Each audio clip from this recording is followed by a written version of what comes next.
नमस्कार दोस्तों। आज की हमारी क्लास है समास।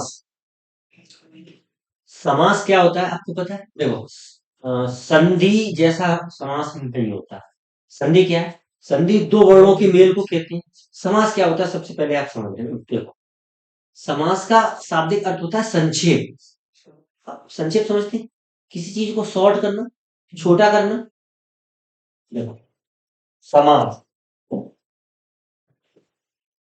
समास का शाब्दिक अर्थ होता है संक्षेप। संक्षेप यानी किसी चीज को छोटा करना। नींद आ रही है? तो आंखें खोल के रखो। इतनी लाइट तो नहीं है कि आंखों को चमक मार रही हो। तो फिर सही से बैठो। देखो, जैसे यहां लिखा, जैसे ये एक समास होता है, दाल रोटी। इसका अर्थ क्या है? दाल और रोटी। दाल और रोटी। दाल या रोटी। इसका अर्थ है दाल, रोटी एवं अन्य सभी भोज्य पदार्थ। भोज्य पदार्थ जैसे कोई किसी से मिला, और भाई क्या हो रहा है? अरे भैया बस दाल रोटी कर रही है। इसका अर्थ क्या है कि वो आदमी सिर्फ दाल और रोटी ही खाता है। नहीं और चीज। अरे वो सब्जी भी खाता है, दूध भी पीता है और विभिन्न जो भी भोज्य पदार्थ है उनका भी सेवन करता है, फल भी खाता है, किसी दिन पूड़ी भी खाता होगा। इसका अर्थ क्या है? उसका खाना पीना मतलब उसके पास वो इतना पैसा कमा पा रहा है, उसकी इनकम इतनी है कि वो अपना भोजन पानी सही से सुचारू रूप से हो रहा है। ये होता है दाल। जैसे यहाँ एक हुआ, कोई सा आप ले लो, जैसे हमने यहाँ लिखा चक्रपाण। चक्रपाण, यहाँ लिखा गिरधर। ये सब समास है ना? गिरधर। तो इसका अर्थ क्या है? गिर गिर को धारण करने वाला। को धारण। धारण करता है जो। जो। ये है ना, इतना बड़ा। तो समास का मतलब क्या है? इस इतने बड़े को छोटा करके लिखना। आप एक बात बताओ, कहीं हम बार बार अगर ये लिखेंगे, जैसे हम कृष्ण का ही वर्णन कर रहे हैं, हम इसे बार बार लिखेंगे तो ये कितना बड़ा होगा, और भी लगेगा। तो उसके लिए क्या किया? एक छोटा रूप उसका कर लिया। तो शब्दों का संक्षिप्त रूप, बहुत सारे शब्दों को मिला के संक्षिप्त रूप, कम से कम दो या दो से अधिक शब्दों का संक्षिप्त रूप समास होता है। समास में क्या होता है? विभक्तियों का लोप होता है और शब्दों का लोप होता है। उसमें क्या होता था? दो वर्णों के मेल को संधि है। मतलब संधि क्या है? दो वर्णों का मेल था, दो अंतिम वर्णों का मेल था। शुरुआत वाला जो है वो रहेगा और उसके बाद वाले जो है वो रहेंगे। जो संधि है वो इस वाले का अंतिम और इस वाले का प्रथम, उन्हीं दोनों अक्षरों में ही तो संधि होती थी, दो वर्णों में। इसका ऐसा कुछ नहीं है। इसका है बहुत सारे शब्दों को घटा के कम से कम छोटे से छोटा शब्द जो बनाना, वो होता है समास। इसे बोलते हैं सामासिक पद। इसे क्या बोलते हैं? सामासिक पद। इसमें कम से कम दो पद होते हैं, ज्यादा भी हो सकते हैं लेकिन कम से कम दो पद। तो क्या होता है? जैसे ये है, गिर घर। तो इसे हम क्या करेंगे? या जैसे ये दाल रोटी, या जैसे यहाँ घोड़ा सवार, या जैसे रसोई घर। ये सभी शब्द क्या है? ये सभी शब्द समास है। तो इसमें क्या होता है कि एक और दो, कम से कम दो शब्द होते हैं, इन्हें बोलते हैं पद। क्या? सामासिक पद। तो इसे बोलते हैं जो सबसे पहले वाला होता है, होते हैं दो। या तो इसे बोलते हैं पहला पद। देखो सारी परिभाषाएं इसी पे आएंगी। या इसी को बोलते हैं पूर्व पद। और जो दूसरा वाला होता है उसे क्या बोलते हैं? अंतिम पद।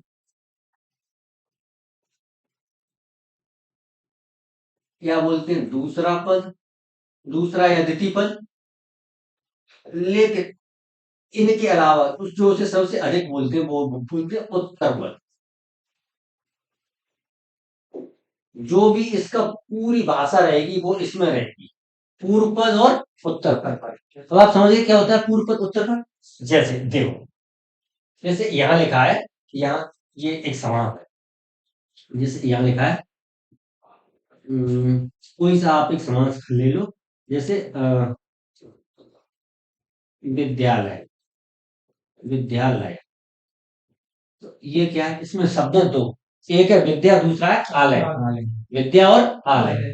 तो पहला पद है, इसे हम क्या बोलेंगे, पूर्व पद। ये क्या है, पूर्व पद। और ये वाला क्या है, उत्तर पद। उत्तर पद। हाँ, उत्तर पद का मतलब सेकंड, जो सेकंड वर्ड है उसका जो सेकंड टर्म है उसे बोलते हैं उत्तर पद, और जो उसका फर्स्ट वर्ड है या फर्स्ट टर्म है उसे बोलते हैं पूर्व। अब आप ये समझ गए, पूर्व पद और उत्तर पद। देखो, ये जो चीज होती है, इस छोटे से में से इतना जो निकल के आया, इसे बोलते हैं समास विग्रह। ये क्या है, ये समास विग्रह है। और ये क्या है, ये समास है, सामासिक पद भी इसे बोलते हैं और समास भी इसे बोलते हैं।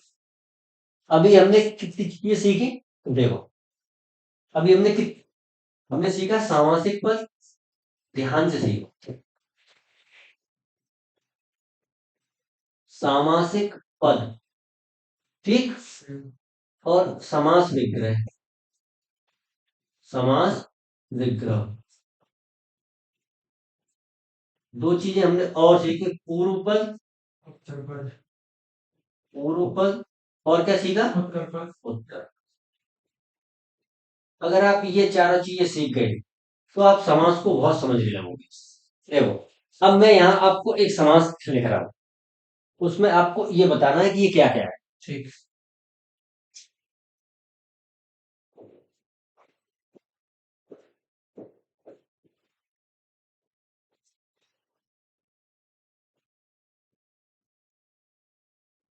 ये बीड़ावादिनी क्या है, समास एक सामासिक पद है। ठीक है, सामासिक पद ये हो गया बीड़ावाद। अब इसका समास विग्रह क्या है, बीड़ा, बीड़ा को जो धारण करने वाली, धारण, बीड़ा का जो बजाती हो, बीड़ा बजाती है जो, वादनी, वाद से मतलब क्या होता है, बजाने से होता है। ठीक। तो इसका विग्रह क्या होगा, बीड़ा बजाती हैं जो,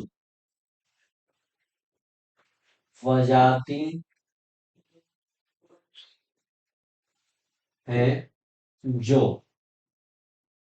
यानी बीड़ा कौन बजाता है, अर्थात कौन बजाता है, अरे बीड़ा सरस्वती, सरस्वती, सॉरी, अर्थात सरस्वती। सरस्वती। इसका अर्थ क्या निकल के आया, इसका समास विग्रह कितना होगा, बीड़ा बजाती हैं जो, अर्थात सरस्वती। ये क्या हो गया इसका समास विग्रह। समासिक पद क्या था, बीड़ावादी। अब इसके पूर्व पद और उत्तर पद, इसका पूर्व पद क्या है, बीड़ा, बीड़ा, और इसका उत्तर पद क्या है, वादनी। वाद।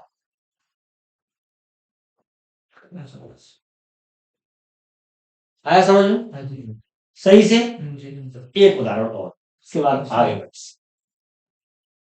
देखो, ये सब हमने मिटा दिया, ये वाला, ठीक, ये वाला, ओके। अब मैंने यहां लिखा पाप पुण्य,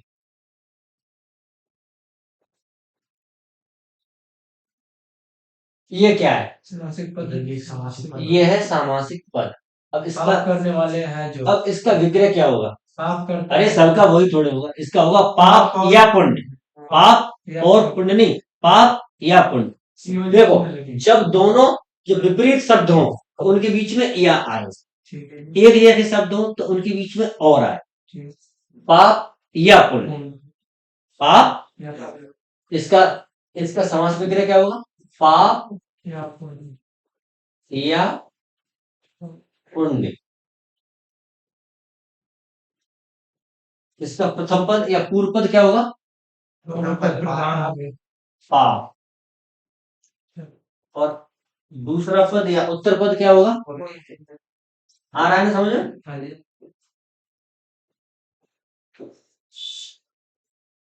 देखो, या मैंने यहाँ एक और शब्द लिखा, राजभवन, ये क्या हो गया? सामासिक पद। अब इसका विग्रह क्या होगा? राजा के राजा का भवन, राजा के भवन को ही तो राजभवन कहते हैं, भवन यानी घर। ये क्या है? राजा का भवन। अब इसका ये पूर्व पद क्या है? राजा। और इसका उत्तर पद क्या है? भवन। इसमें कम से कम एक विभक्ति या एक शब्द का लोप होता है। इसमें काय का लोप हुआ, इसमें काय का लोप हुआ। इससे पहले हमने जो उदाहरण लिए थे उनमें तो बहुत बहुत हुए थे लोग। तो इसमें कम से कम एक शब्द, एक विभक्ति का लोप तो होता ही होता है, कम से कम एक का तो लोप हो। तो अगर कुछ भी लोप नहीं हुआ तो वो समास नहीं है। अब आप ये समझ गए समास क्या है? कम से कम एक विभक्ति, कम से कम एक शब्द, कम से कम एक अक्षर का लोप तो होता ही होता है। और यहाँ अक्षर से मतलब नहीं, यहाँ शब्द से ही मतलब है। कम से कम एक शब्द या एक विभक्ति का लोप होगा तभी जाके वो समास बन पाएगा।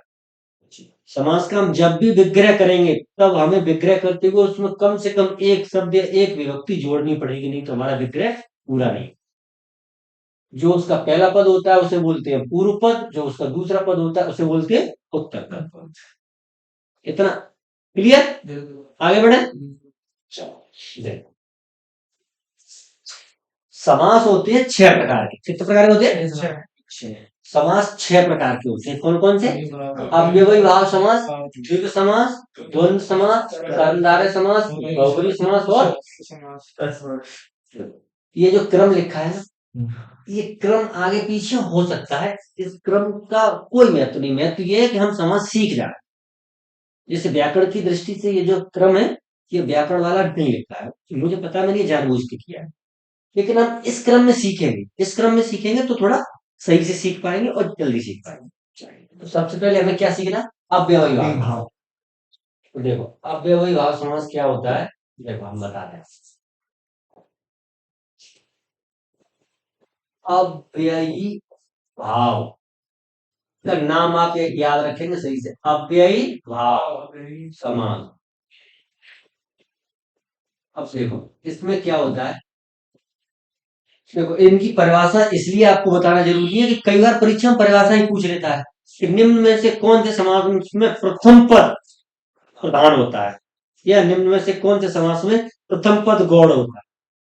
गौड़ होने का मतलब अपेक्षाकृत कम महत्व दिया जाता है। गौड़ का मतलब क्या है? उसका थोड़ा सा कम महत्व है। प्रधान का मतलब क्या है? उसका ज्यादा महत्व है। अब वही आवत होता है पूर्व पद प्रधान, ठीक है, और उत्तर पद गौड़, उत्तर पद गौड़। ये नोट करने वाली बात है, ठीक है। पूर्व पद प्रधान और उत्तर पद गौड़। अब दूसरी शर्त, इसकी शर्तें होती है दो, एक तो ये और दूसरी ये बहुत महत्वपूर्ण है। पूर्व पद, पूर्व पद अव्यय होगा हमेशा, अव्यय, ठीक। और अव्यय क्या होते हैं? मैंने आपको बताया कि शब्द दो ही प्रकार के होते हैं, एक विकारी एक अविकारी। अविकारी को अव्यय कहते हैं। अब अविकारी या अव्यय शब्द क्या है? ऐसे शब्द जिन्हें किसी भी लिंग वचन कारक के साथ कहीं भी लिखा जाए वो अपने ही रूप में लिखे जाएंगे, बदले नहीं जाएंगे, कुछ बदलता ही नहीं, वो जैसे लिखे हैं वैसे ही लिखे जाते हैं। वो क्या होते हैं? अव्यय। देखो विकारी शब्द क्या क्या होते हैं? संज्ञा, सर्वनाम, क्रिया और विशेषण, ये चार होते हैं विकारी। देखो विकारी में क्या क्या होता है और अविकारी में क्या क्या होता है, या अव्यय में क्या क्या होता है। अव्यय या अविकारी एक ही बात जी। देखो सही से समझना, इसमें क्या क्या आता है? इसमें होते हैं संज्ञा, सर्वनाम, सर्वनाम, क्रिया, विशेषण, विशेषण, क्रिया और क्रिया, क्रिया, ये चार तो इसमें होते हैं, ठीक है। इसमें क्या क्या होते हैं इस वाले में? इसमें एक होता है क्रिया विशेषण, विशेषण तो क्रिया विशेषण, एक होता है समुच्चय बोधक,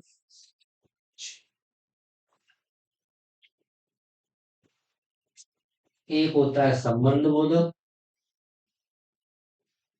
यही है ना, जी संबंध बोधक, और आखिरी क्या होता है विस्मयादिबोधक। विस्मयात्मक ये होता है विस्मयादिबोधक। चार इसमें और चार इसमें, विस्मयादिबोधक।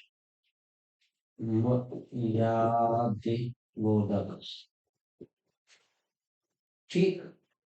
अरे जैसे आपने इंग्लिश ग्रामर तो पढ़ी है आपने, इसे क्या बोलते हैं अंग्रेजी में, नाउन, प्रोनाउन इसे प्रोनाउन प्रोनाउन, इसे एडजेक्टिव, इसे वर्ब, इसे क्या बोलते हैं एडवर्ब, एडवर्ब, इसे क्या बोलते हैं क्या समूह कंजक्शन क्या कंजक्शन। इंटरजेक्शन इस ये क्या होता है प्रीपोजिशन। ठीक है, और ये क्या होता है इंटरजेक्शन। वही अंग्रेजी में है, वो हिंदी में है। यहाँ पे तो हम यहाँ क्या बात कर रहे हैं, देखो हमारा विषय ये नहीं है, हम यहाँ क्या बात कर रहे हैं वो आप समझो। देखो हम यहाँ बात कर रहे हैं कि इसका प्रथम पद क्या होगा, अव्यय होगा। अव्यय क्या होता है, देखो मैं आपको एक और उदाहरण, जैसे मैंने लिखा लड़का, ये संज्ञा है ना। हाँ अब मैं इसे कितने प्रकार से लिख सकता हूँ, लड़का लड़के लड़के, लड़की, पिन बदला तो हाँ लड़की, लड़के, लड़कों, लड़कियों, ये पांच छह प्रकार से हुआ ना। अब जैसे मैंने यहाँ इसका एक शब्द लिखा, जैसे तेज या बहुत, क्रिया विशेषण यही तो है, जैसे बहुत या थोड़ा। अब आप मुझे इसे किसी भी रूप में आप बदल के लिखा, तेज, तेज, बहुत है ये जो होता है, या जैसे भर, जैसे यथा लिखा है, यथा या भर, ये शब्द बदले तो जाते नहीं, कहीं भी यहाँ ऐसे लिखे होते हैं, जो जैसे के तैसे लिखे होते हैं वो क्या होते हैं अव्यय। अब आप समझ गए। जी और जिस समास का पहला पद अव्यय हो, आ रही बात समझ में, जिस समास का पहला ही पद अव्यय हो उस समास को क्या कहते हैं अव्ययीभाव समास इसकी क्या क्या शर्तें हैं, एक तो पहला पद प्रधान हो, मतलब इसमें होता है, ये पहला पद प्रधान होता है, दूसरा पद गौण होता है। हम इसे पहचानेंगे कैसे, इसका पहला पद अव्यय होता है, इसका जो पूर्व पद है वो हमेशा एक अव्यय होगा, बस इतनी सी बात है, इसके अलावा कुछ भी नहीं है। पहला पद इसका क्या होगा अव्यय, तो ये समास कौन सा होगा अव्यय होगा। यहाँ से बहुत आते हैं परीक्षा में। अब आप इसके उदाहरण देखो, देखो जैसे प्रतिदिन, ठीक है, या यथा शक्ति, या यथा शब्द कुछ भी, यथाशक्ति, और शाबाश भरपेट, भरपेट, और बोलो चलो अनुकूल, और बोलो दिनों दिन जाते हैं हैं? दिनों दिन रातों रात दिनों दिन रातों, हाँ, और प्रतिदिन और हाँ देखो जितने भी शब्दों में उपसर्ग लगे होते हैं, जैसे बेशर्म, बेहिचक, बेझिझक, बेइज्जत, बेवकूफ, बेवफा हाँ, अरे बेवकूफ भी शाबाश, गुड, हाँ हाँ, सही उदाहरण ढूंढा है आपने। देखो उदाहरण महत्व का, बेवफा, और होता बेवकूफ हाँ बेवकूफ भी। अब बे के अलावा भी तो उपसर्ग होते हैं, और एक दो जब आप उदाहरण बनाना सीखो, ये आपसे क्यों पूछे जाते हैं, इसका मतलब ये नहीं कि मुझे नहीं पता, इसका मतलब ये है जब आप इनके उदाहरण देना सीख रहे हो, इसका मतलब आप इसे सही से समझ रहे हो। और बता एक दो, आजन अन्याय हाँ नहीं आजन, आ क्या है यहाँ अव्यय है, चोरी जन्म हाँ आजन, अन्याय और आजीविका, अनाज अनाज नहीं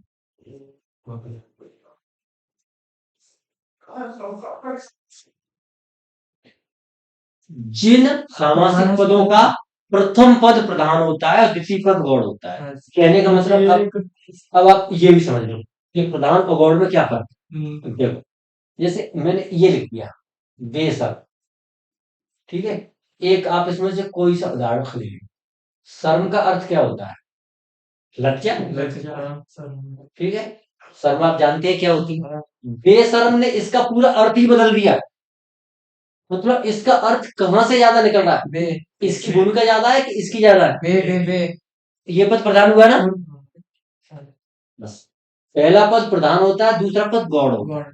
पहला पद अव्यय होता है, बस इसके अलावा इसमें कुछ नहीं सोचना। ये हो गया आपका अव्ययी भाव समास। अव्ययी भाव समास का अव्ययी भाव समास जो होता है उसमें पहला पद अव्यय होता है, पहला पद प्रधान होता है और दूसरा पद गौड़। इसके अलावा कुछ नहीं। अधिकतर अधिकतर हर बार नहीं, अधिकतर इसमें क्या होता है कि पहले पद में कोई उपसर्ग लगाओ। बस बस इसी बात। ठीक। और दूसरा कौन सा है? दीर्घ। ये उससे भी सरल है समझना। देखो इसमें क्या है?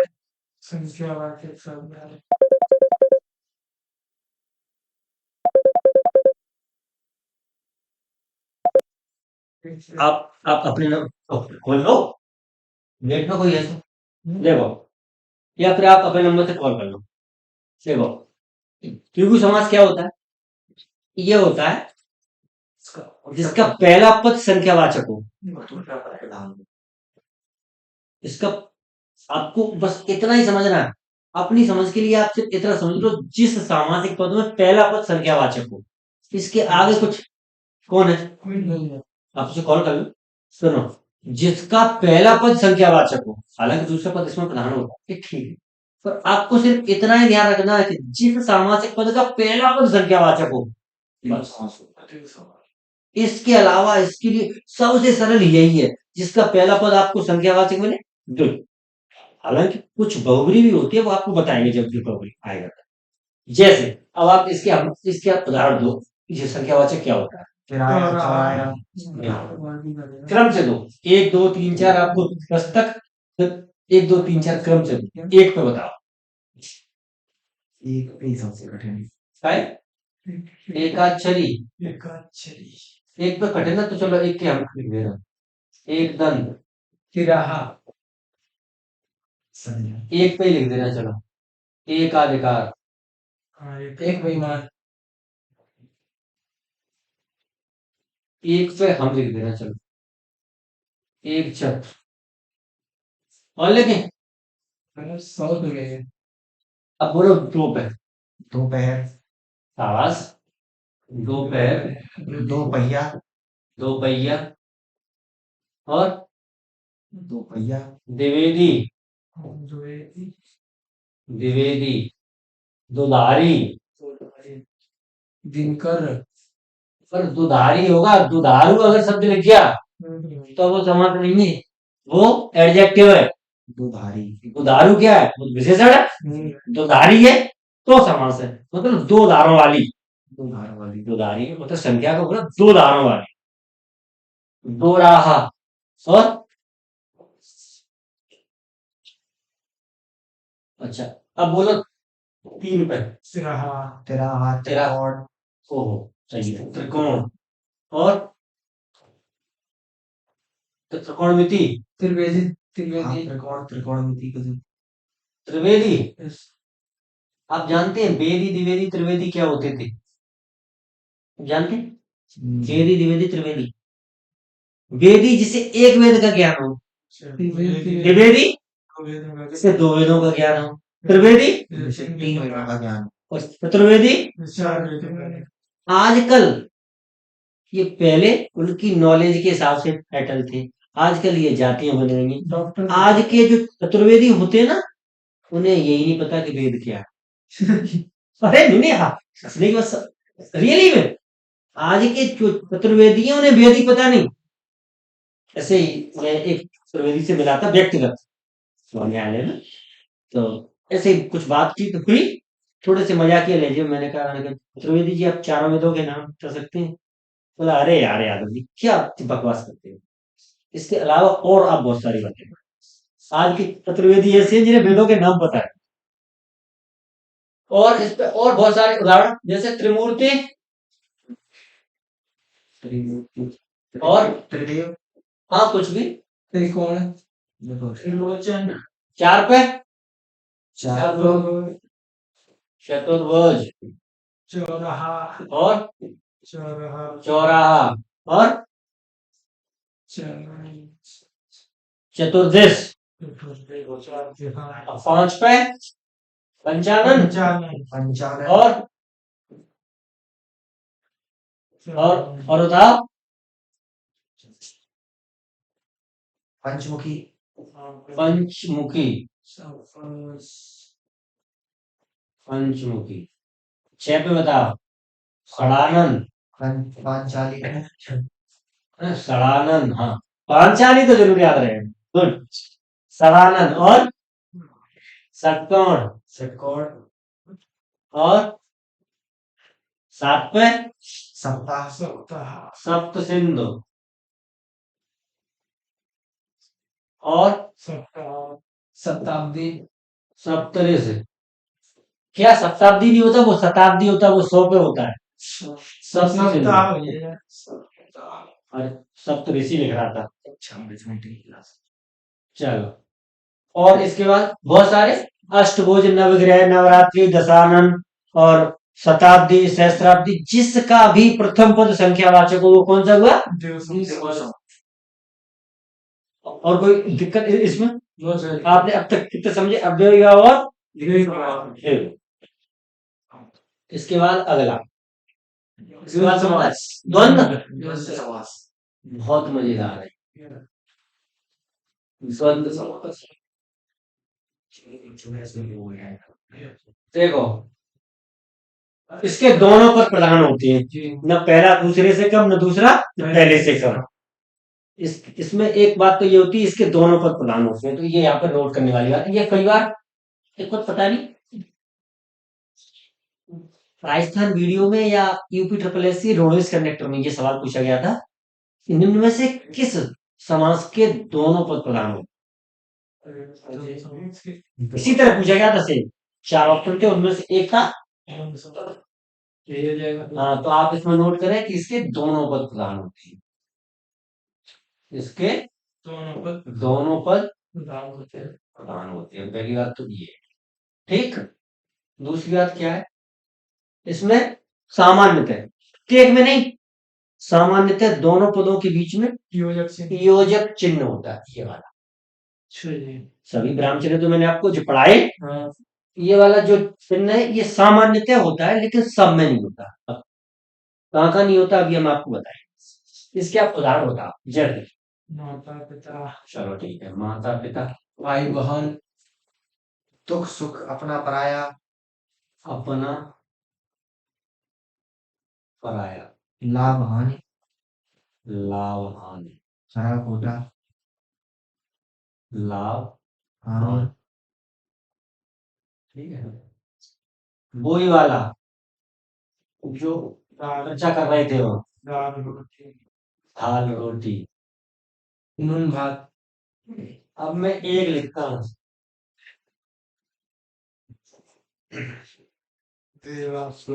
नून में रोटी सर, नून रोटी, हाँ होगा, ये भी होगा।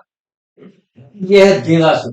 देवासुर, अब इसके बीच में योजक चिन्ह क्यों नहीं है, आपसे इतना समझ लीजिए। मतलब कई ऐसे सामासिक पद हैं जो द्वंद्व समास के उदाहरण है, लेकिन उनके बीच में योजक चिन्ह नहीं है। तो सबसे महत्वपूर्ण बात यह है कि क्यों नहीं है, इन सब में है, इसमें क्यों नहीं है, ये भी तो समझना। कहने का मतलब ये है, जैसे इसमें कौन कौन से दो पद है, देव और असुर, देवा या एक है देव, दूसरा है सुर। अब देखो दिक्कत क्या है, यहाँ पे इसमें क्या शामिल है, छोटा अ, और या क्या है अ। जब सजातीय वर्ण होते हैं तो उनकी संधि हो जाती है। तो जब भी सजातीय वर्ण हो, जब भी सजातीय वर्ण हो और एक दूसरे के विपरीतार्थक हो, देव का मतलब देवता और असुर का मतलब अच्छा राक्षस एक दूसरे के विपरीतार्थक हैं। तो ऐसे शब्द जो एक दूसरे के विपरीतार्थक हों और यहाँ उन दोनों में संधि होने की संभावना हो, तो उनकी संधि हो जाती है, फिर उनमें योजक चिन्ह नहीं आता है। ठीक, जी इसे कैसे लिखेंगे? देव असुर, अगर अलग अलग लिखेंगे तो इसे हमने अगर ऐसे लिख दिया देव असुर, तब भी ये गलत नहीं है, तब भी ये गलत नहीं है। लेकिन हम यहाँ क्या कर रहे हैं? छोटा करने को ही तो समास कहते हैं। तो अभी इसमें और संभावना है छोटा होने की, तो और छोटा हो गया, ये हो गया। अब आप समझ गए जी। किन द्वंद्व समास के उदाहरणों में योजक चिन्ह नहीं होता जी? देवता और देवता क्या हो सकता है, द्वंद्व समास वो कैसे होगा? देवता है, देवता ही तो है। द्वंद्व समास क्या? दोनों पद बराबर के हों। आ रही ना समझ में? आ गया। पहले आप सर पे हाथ रख के मत बैठिए और सीधे बैठिए, पहली चीज तो ये। दूसरी चीज ये कि देखो माता पिता, इसका अर्थ क्या हुआ? माता और पिता अपना पराया, इसका अर्थ क्या हुआ? अपना अपना या पराया और नहीं हो, अपना या पराया। देखो जब भी विलोम शब्द हो या, तो उनके अर्थ में आएगा या। जैसे और लिख रहा हूं, पाप पुण्य, पुण्य, पाप या पुण्य। जैसे राजा राम रंग। जब विरोधी शब्द होते हैं तो उनमें आता है या। Yes sir. जब एक जैसे शब्द होते हैं तो उनमें आता है और। जैसे दाल और रोटी, लाभ या हानि, अपना या पराया, माता और पिता पाप या पुण्य, राजा या। राम। अब आप समझे? हाँ जी। जब एक जैसे समानार्थक शब्द हैं, एक जैसे या सजाती शब्द हैं, तो क्या आएगा? और जब विपरीतार्थक शब्द हैं या विलोम शब्द हैं, तो क्या आएगा? या। ठीक, द्वंद्व समास के और आप उदाहरण दो। आप ये समझिए दोनों पद प्रधान होते हैं, उनके बीच में सामान्यतः योजक चिन्ह होता है, लेकिन कई बार योजक चिन्ह नहीं भी होता है। वो कब नहीं होता है हमने आपको समझाया, जब उनमें दो वर्णों का आपस में संधि होने की संभावना हो, दोनों विपरीतार्थक हो और उनमें संधि होने की संभावना हो, तो योजक चिन्ह फिर तो आएगा नहीं। ऐसे जो जूता मोजा है, जूता मोजा हो जाता है ना। जूता मोजा हाँ होता है, जूते मोजे, जूते और मोजे। ठीक, खराब होता है। हाँ खराब होता है बिल्कुल। खरा, होता खरा और खोटा नहीं, खरा या खोटा। हाँ खरा या खोटा। जब दोनों विपरीतार्थक है तो या आएगा, जब दोनों समानार्थक है तो और आएगा। ठीक, सत्य पैंट, सत्य। इसके बाद अगला कौन सा है? कर्मधारय, कर्मधारय, कर्मधारय। सबसे कम पूछा जाने वाला है अब तक, पर इसका मतलब ये नहीं कि पूछा नहीं जाएगा, होता भी ये सबसे सरल है ये। इसमें क्या है देखो, इसमें लिखो प्रथम पद विशेषण होता है और द्वितीय पद विशेष्य होता है। इसका हमेशा प्रथम पद क्या होता है? प्रथम पद विशेषण। प्रथम पद क्या होता है इसका? विशेषण। और उत्तर पद विशेष विशेष विशेष। विशेष क्या होता है? जिसकी विशेषता बताई जाए।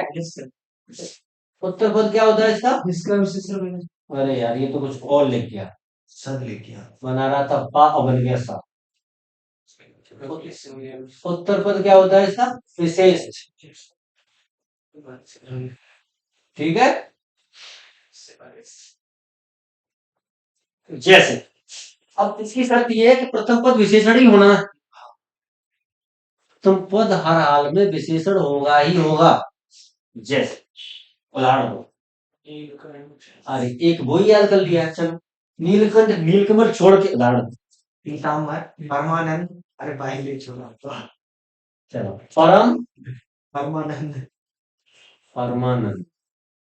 इसका हम विग्रह करेंगे तो क्या होगा? परम और दूसरा पद क्या है? आनंद। आनंद की विशेषता क्या है? परम आनंद। किस प्रकार का आनंद? परम आनंद। तो ये आनंद की विशेषता है ना। और पीताम्बर, ऐसे बोलो नहीं, महावीर, मैं महावीर। महा, इसका अर्थ क्या हुआ? महा, या महा का अर्थ होता है महान भी होता है। और ये वीर महान है, वीरों में महान है जो, वो क्या है? महावीर। नवयुवक किसी में आएगा। हाँ, अब आप आए नव युवक। नव युवक नवयुवक युवक कैसा है? तैयार। नव युवती इसी का उदाहरण। और उदाहरण? कमल नयन इसी में आएगा ना। हाँ, कमल जैसे नयन है जिसकी, ठीक है, इसी में आ जाएगा। क्योंकि वो नैनो की विशेषता कमल बताता की है। विशेषता बताना है। क्या कमल? नयन, ओ, कमल जैसे नयन। मृगनयन सही है। मृगनयनी, मृगनयन वो भी इसी का उदाहरण है। हाँ।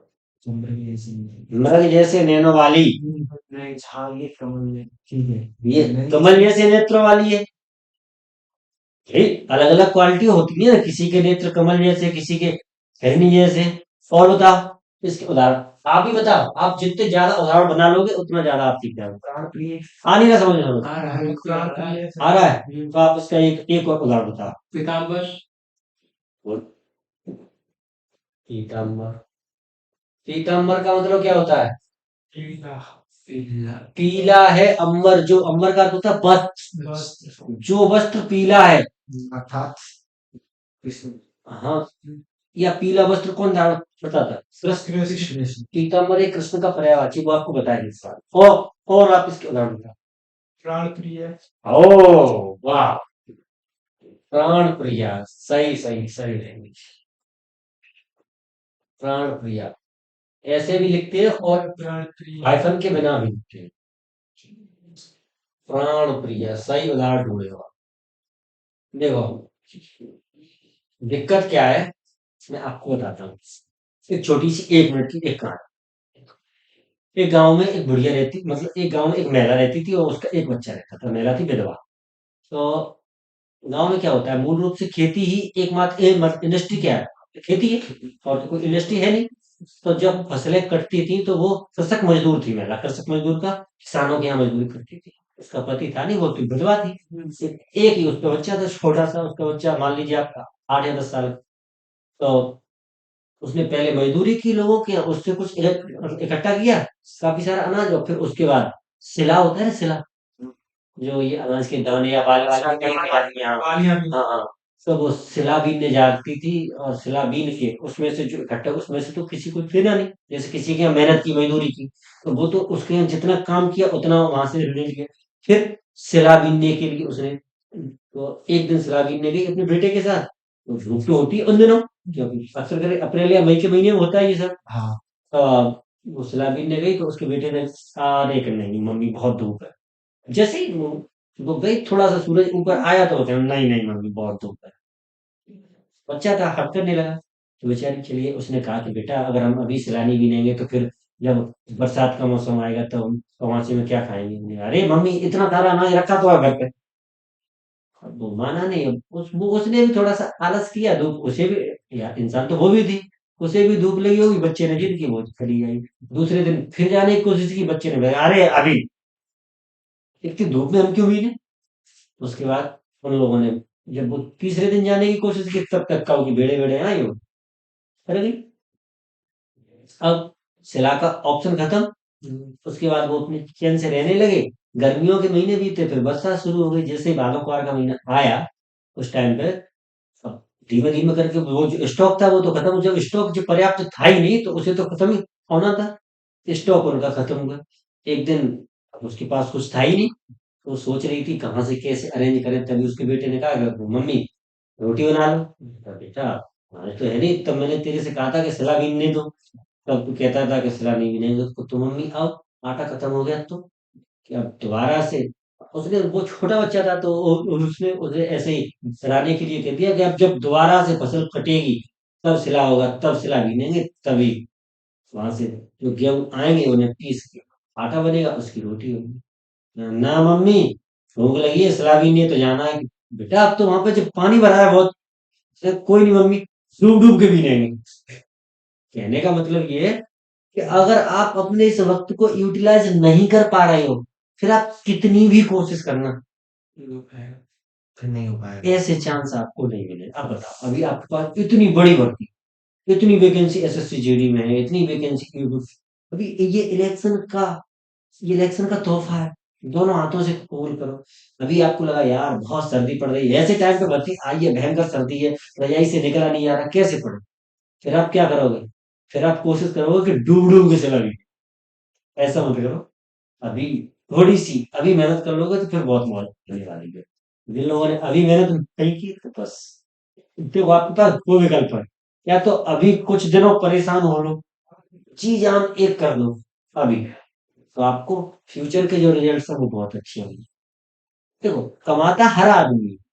जितना एक पुलिस वाला कमाएगा, जितना एक सैनिक कमाएगा, या आप जहां कहीं भी आपकी जॉब होगी, उतना आप प्राइवेट सेक्टर में भी कमा सकते हैं। बात ये नहीं है। बात ये है कि एक तो सम्मान, दूसरा उसकी कंटिन्यूटी, तीसरा गवर्नमेंट जॉब की गारंटी, और चौथा आप जानते ही हो कि शादियां, शादियों में प्रायोरिटी गवर्नमेंट सर्विस को लिए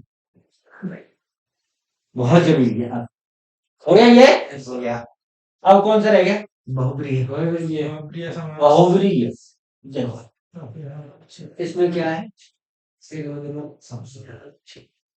बहुवरी। बहुवरी समास में क्या होता है? देखो वैसे तो ये आपके समझने के लिए एक बहुत सरल बात तो ये है, पूरा सामासिक पद एक विशेषण हो। जो पूरा सामासिक विग्रह है वो एक विशेषण होता है। इसमें प्रथम पद अंतिम पद से कोई मतलब नहीं। इसका जो विग्रह होता है, पूरा विग्रह अगर एक विशेषण का काम हो, अर्थात कहने का मतलब उसका अर्थ कुछ अलग निकले। यहाँ कुछ भी लिखा है उससे मतलब नहीं, अर्थ ही कुछ अलग हो। जैसे हमने लिखा दशानन, अब करो इसका विग्रह, ये क्या है? दस सरहुन। दस आनंद, आनंद या मुख से जिसके, यही तो हुआ। जी। अब इसका एक तीसरा अर्थ भी होता है। ये पूरा क्या है? ये विशेषण है। काय का भेद? ये रावण का विशेषण है। उसके 10 शीश थे, अर्थात रावण। रावण। जैसे हमने यहाँ लिखा चंद्रशेखर,